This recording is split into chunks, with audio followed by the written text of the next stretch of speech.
കരുവാറ്റയിലെ കൗമാരക്കാർ പ്രതികളായ കൊലക്കേസിൽ തുടർ നടപടികൾ ശക്തമാക്കിയ അന്വേഷണ സംഘം. കൃത്യത്തിൽ നേരിട്ട് പങ്കെടുത്ത 3 ആൺകുട്ടികളെ കസ്റ്റഡിയിൽ ആവശ്യപ്പെട്ട് പോലീസ് അപേക്ഷ നൽകി. ജുവനൈൽ ജസ്റ്റിസ് ബോർഡിന് മുൻപാകെയാണ് അപേക്ഷ നൽകിയത്. ഇത് ശനിയാഴ്ച പരിഗണിക്കും. 13-കാരിയെ വൈദ്യപരിശോധനയ്ക്കും കൌൺസിലിംഗിനും വിധേയമാക്കാനും കോടതിയുടെ അനുമതി തേടും. ലഹരി ഉപയോഗം ഉൾപ്പെടെ കുട്ടികൾക്കുള്ളതിനാൽ വിശദമായ ചോദ്യം ചെയ്യലും തെളിവെടുപ്പും ആവശ്യമാണ്. ശരണ്യ സ്നേഹജൻ ചേരുന്നുണ്ട് വിവരങ്ങളുമായി. ശരണ്യ, ഇപ്പോൾ കുട്ടികളെ കസ്റ്റഡിയിൽ വാങ്ങാനുള്ള നടപടികളിലേക്ക് കടന്നിരിക്കുകയാണ് പോലീസ്. എങ്കിലേ ഇത്രയും ചെറിയ കുട്ടികളാണ്, 18 വയസ്സിന് താഴെ മാത്രം പ്രായമുള്ള കുട്ടികളാണ്. അവരെന്തുകൊണ്ട് ഇത്തരം ഒരു സ്വഭാവത്തിലേക്ക് മാറി എന്നറിയണമെങ്കിൽ കൂടുതൽ അന്വേഷണം നടത്തേണ്ടതുണ്ട്. എന്തൊക്കെയാണ് ഇപ്പോൾ ലഭിക്കുന്ന കൂടുതൽ വിവരങ്ങൾ?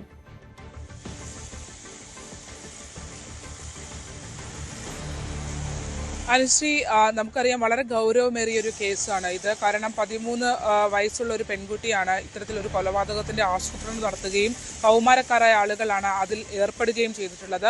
ഈ കേസിനകത്ത് ഇപ്പോൾ കൂടുതൽ വിശദാംശങ്ങൾ തേടുന്നതിന് വേണ്ടി ഉള്ള ഈ കുട്ടികൾക്കായുള്ള കസ്റ്റഡി അപേക്ഷ ജുവനൈൽ കോടതി മുൻപാകെ ആലപ്പുഴ പോലീസ് സമർപ്പിക്കുകയാണ്. ശനിയാഴ്ച ഈ കസ്റ്റഡി അപേക്ഷ പരിഗണിക്കുമെന്നുള്ളതാണ് നമുക്ക് ലഭ്യമായിട്ടുള്ള വിവരം.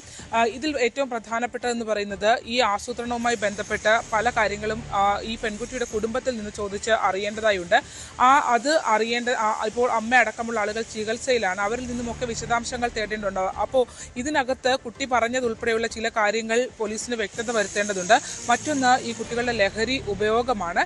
അതായത് ഇവരെല്ലാവരും തന്നെ ഈ കൊലപാതകം നടത്തുന്ന സമയത്ത് എത്തിയ 16ഉം 17 വയസ്സുള്ള 3 കുട്ടികൾ ലഹരി ഉപയോഗിച്ചിരുന്നു എന്നുള്ളത് അവരുടെ വാട്സപ്പ് ചാറ്റുകളിലൂടെ തന്നെ മനസ്സിലാക്കാൻ കഴിഞ്ഞിട്ടുണ്ട്. മാത്രമല്ല ഇവരെ രാസലഹരി ഉപയോഗിക്കുന്നവരാണ് എന്നുള്ള ഒരു വിവരം കൂടി പോലീസിന് ലഭ്യമായിട്ടുണ്ട്. ഇവരെ കേന്ദ്രീകരിച്ച ഒരു ഗ്രൂപ്പ് അവിടെ ഉണ്ട് എന്നുള്ളതാണ്. അതിലുള്ള 19-കാരനാണ് സ്വർണം കൈമാറുകയും ഒക്കെ ചെയ്തിട്ടുള്ളത്. അതുകൊണ്ട് തന്നെ ഈ വിഷയത്തിനകത്ത് കൂടുതൽ നടപടികളിലേക്ക്, അതിൽ കൂടുതൽ അന്വേഷണത്തിലേക്ക് പോകേണ്ടതുണ്ട്. എങ്ങനെയാണ് കൗമാരക്കാർക്ക് ലഹരി കിട്ടിയതുൾപ്പെടെയുള്ള കാര്യങ്ങൾ പോലീസിന് പരിശോധിക്കേണ്ടതുണ്ട്. കൊലപാതകത്തിൽ തന്നെ പല കാര്യങ്ങളും, അതായത് ഈ കുട്ടി പറഞ്ഞത് ഈ ശിവൻകുട്ടിയുമായി ബന്ധപ്പെട്ട ചില മോശം പെരുമാറ്റം ഉണ്ടായിട്ടുണ്ട് എന്ന് പറയുന്നുണ്ട് പോലീസ്. പക്ഷെ അത് മുഖവിലേക്ക് എടുത്തിട്ടില്ല. അതിനുള്ള കൗൺസിലിംഗ് കാര്യങ്ങളൊക്കെ അത് സ്ഥിരീകരിക്കുന്ന രീതിയിലേക്ക് മറ്റു കാര്യങ്ങൾ പോകേണ്ടതുണ്ട്. നേരത്തെ നമ്മൾ സൂചിപ്പിച്ചതുപോലെ തന്നെ ഈ കൊല്ലപ്പെടുന്നതിന് ദിവസങ്ങൾക്ക് മുമ്പ് ശിവൻകുട്ടിയും ഈ കുട്ടിയും തമ്മിൽ തർക്കം ഉണ്ടായിട്ടുണ്ട് എന്നുള്ളതാണ്.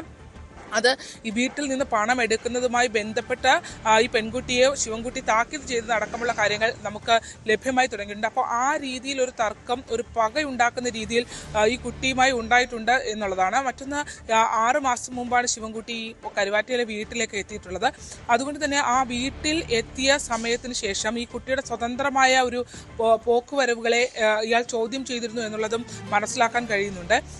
ഈ കുട്ടി 13-കാരിയാണെങ്കിലും ഈ കുട്ടിക്കും ലഹരി ഉപയോഗം ഉണ്ടായിരുന്നു എന്നുള്ളത് പോലീസിനോട് സമ്മതിച്ചിട്ടുണ്ട്. അപ്പോൾ മൊത്തത്തിൽ ഉള്ള കാര്യങ്ങളിനകത്ത് പല പരിശോധനകളും നടത്തേണ്ടിയിരിക്കുന്നു. ഇതിൽ തന്നെ നേരത്തെ ഏറ്റവും ഞെട്ടിച്ചൊരു കാര്യമെന്ന് പറയുന്നത് ഈ കൊലപാതകവുമായി ബന്ധപ്പെട്ട് ഈ 13-കാരിയാണ് മാസ്റ്റർ പ്ലാൻ തയ്യാറാക്കിയത് എന്നുള്ളതാണ്. അതായത് നേരത്തെ തന്നെ പണം എടുക്കാനുള്ള ശ്രമം നടത്തിയിരുന്നു. അതിനുശേഷം അത് പ്രശ്നമായി മാറും എന്നുള്ള ഘട്ടത്തിൽ കൊലപ്പെടുത്തി പണമെടുക്കുന്നതിന് വേണ്ടിയുള്ള ഇടപെടലുകളിലേക്ക് പോകുന്നു എന്നുള്ളതാണ്. അപ്പോൾ ആ രീതിയിൽ ഉള്ള ഒരു പ്ലാനിങ് ഈ കുട്ടിയുടെ ഭാഗത്തുനിന്ന് ഉണ്ടായിട്ടുണ്ട്. മാത്രമല്ല ഈ കുട്ടികൾക്ക് എല്ലാവർക്കും ഈ ലഹരിയുമായി ബന്ധപ്പെട്ടുള്ള കാര്യങ്ങളിലൊക്കെ എങ്ങനെ ഇത് സംഭവിക്കുന്നു, എങ്ങനെ കിട്ടി എന്നുൾപ്പെടെയുള്ള കാര്യങ്ങൾ പഠിക്കേണ്ടത്. അത്തരത്തിൽ ഗൗരവകരമായ ഒരുപാട് വിഷയങ്ങൾ കൂടിക്കലർന്ന ഒരു കേസാണിത്. കൂടുതൽ പ്രശ്നങ്ങൾ പരിഹരിക്കേണ്ടതായി അല്ലെങ്കിൽ കണ്ടെത്തേണ്ടതായി, പ്രത്യേകിച്ച് സമൂഹത്തെ തന്നെ ഞെട്ടിച്ചൊരു കേസാണ്. നമ്മുടെ കുട്ടികൾക്ക് എന്ത് സംഭവിക്കുന്നു എന്നുള്ള ചോദ്യം എല്ലാവരിലും ഉയർന്നു നിൽക്കുകയും ചെയ്യുന്നുണ്ട്. അപ്പോൾ ഇങ്ങനെ ഒരു സംഭവത്തിനകത്താണ് ഒരു ഗുരുതരമായ കൂടുതൽ വിവരങ്ങൾ തേടുന്ന അവസ്ഥയിലേക്ക് പോലീസ് എത്തിയിട്ടുള്ളത്. എന്തായാലും 13-ന് കസ്റ്റഡി അപേക്ഷ പരിഗണിക്കും. ശിവൻകുട്ടിയുടെ മൃതദേഹം ഇന്ന് കരുവാറ്റയിലെ വീട്ടുവളപ്പിൽ സംസ്കരിക്കും. അവിടെ നിർമ്മാണം നടക്കുന്ന ഒരു വീടിൻ്റെ മക്കൾക്കായി വാങ്ങിയ ഭൂമിയുണ്ട്. അതിലൊരു ഭൂമിയിലാണ് ഇന്നിപ്പോൾ സംസ്കാരം അടക്കമുള്ള നടപടിക്രമങ്ങൾ നടക്കുക. 11 മണിയോടെ സംസ്കാരം പൂർത്തിയാകും. പക്ഷേ അപ്പോഴും ഈ കേസിൽ അവശേഷിക്കുന്ന പല ചോദ്യങ്ങളുമുണ്ട്. കുട്ടികൾ എങ്ങനെ ഇങ്ങനത്തെ സാഹചര്യത്തിലേക്ക് എത്തി, ആ സാഹചര്യത്തിലേക്ക് വഴിതെളിച്ചവർ ആര്, അതിനകത്ത് കൂടി ഉത്തരം കണ്ടെത്താനുള്ള ഒരു പരിശ്രമത്തിലാണ് പോലീസ്. ശരി, ശരണ്യ സ്നേഹജനാണ് വിവരങ്ങൾ നൽകിയത്. കൂടുതൽ വാർത്തകൾക്ക് news 18 Keralam YouTube channel subscribe ചെയ്യുക.